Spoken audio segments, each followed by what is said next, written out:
This cookie is a little bit different, but it uses something that is so being talked about right now, matcha. I'm sure so many of you have heard about it because it apparently has amazing health benefits. And while I don't necessarily know about all those benefits, in a cookie, I know it's good. So it may deplete a lot of those benefits, but we'll just pretend this is a really healthy cookie because it is a matcha white chocolate chip cookie. And let me tell you, it is one of my favorite cookie of the months. It's a little bit green, and this month that is perfect.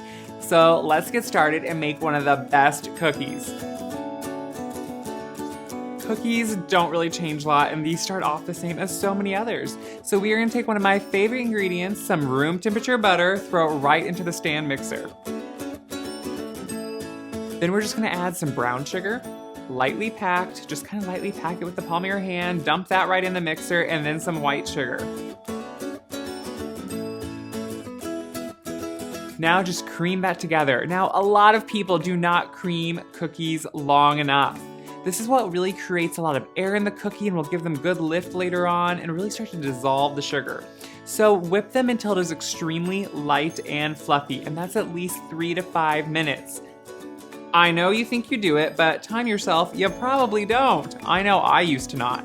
So make sure to do it for long enough until it is really light and fluffy.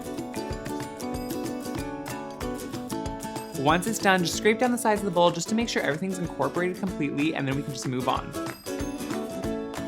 Next, you just want to add 1 egg, and I just like to crack it into another bowl because I seem to always get some shell in it. Even though I do what you were supposed to do and not get shell in it, I always do.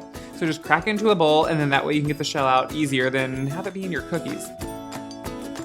Put that in and then let that mix in, and then you just want 1 yolk.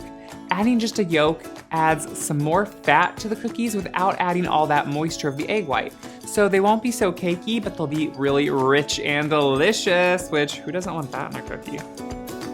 Once you add the yolk in, just make sure it mixes in completely. Then you can just add in some vanilla. I know I should probably measure my vanilla, but I never do. I just usually dump because I love vanilla.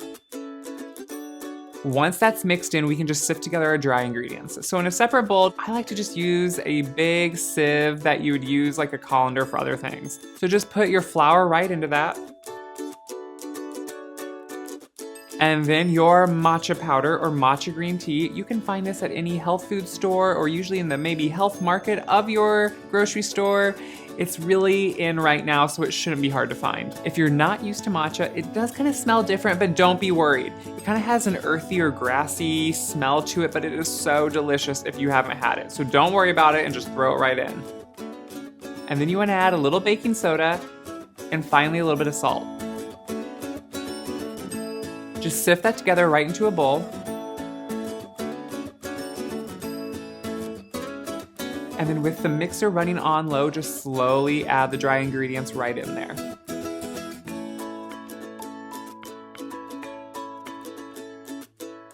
After all that is mixed in, you can just add a few drops of green food coloring if you like. Now, this is of course completely optional.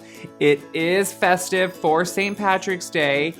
But also the matcha powder, it gives them a green hue, but not a fully green color. So they kind of just look a little off and odd. And I just think a little bit of food coloring makes them a little bit more appealing and pretty to look at. But completely up to you, it will not change the flavor.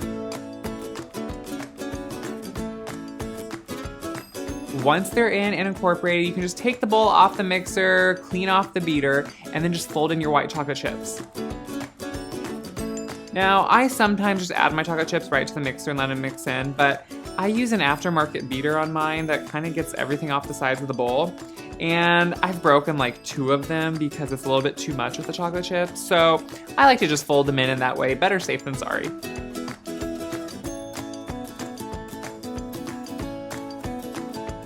Once they are folded in, you are ready to go. So just take a parchment lined baking sheet, scoop out your cookies with a handy cookie scoop and place them right into a preheated 350-degree oven. It is important to preheat your oven because when an oven is heating up, it sometimes gets extremely hot to start with and then cools down. Just make sure it is preheated for at least 15 to 30 minutes before you're gonna bake.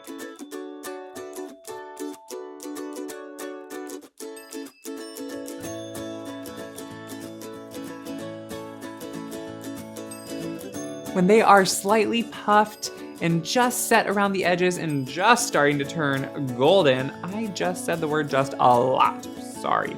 Then you know that they are ready. So pull them out and let them cool in the pan for at least 5 minutes. That's where they're gonna finish baking, so that's really important. Once they've cooled for about 5 minutes, just remove them from the pan and put them right onto a rack to cool completely. You'll see they'll kind of get those wonderful cracks in the top and just settle a little bit, and they are amazing. I cannot wait for you guys to try these cookies. They are perfect for St. Patrick's Day or really any time of the year. If you like this video, make sure to click like below and subscribe to our Gray Boxwood channel. Leave a comment. I love to hear from you guys. Happy baking.